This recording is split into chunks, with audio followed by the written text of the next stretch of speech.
সত্যি বলছি, এমন একটা সুস্বাদু নিরামিষ রান্না যদি গরম ভাতের সাথে পাতে পড়ে, তাহলে আর কোনো কথা হবে না।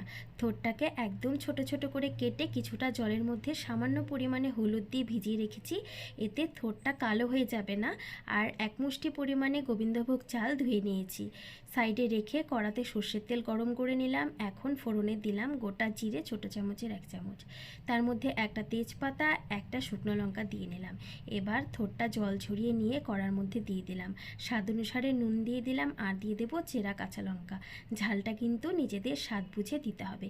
এবার থোড়ের মধ্যে যেই জলটা আছে, গ্যাসের ফ্লেমটা হাই করে কিছুটা ভেজে ভেজে তারপরে এর মধ্যে দিয়ে দিলাম আদা বাটা আর 1 টিস্পুন পরিমাণে জিরে গুঁড়ো দিয়ে আরও কিছুক্ষণ মশলাটার সাথে থোড়টা ভেজে নিয়ে চালটা যে ধুয়ে রেখেছিলাম সেটা দিয়ে দিলাম।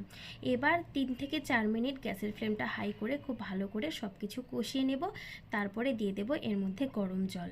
গরম জল দেওয়ার পরে এখন ঢাকা চাপা দিয়ে দেবো যতক্ষণ না পর্যন্ত থোড়টা খুব ভালোভাবে সুসিদ্ধ হচ্ছে।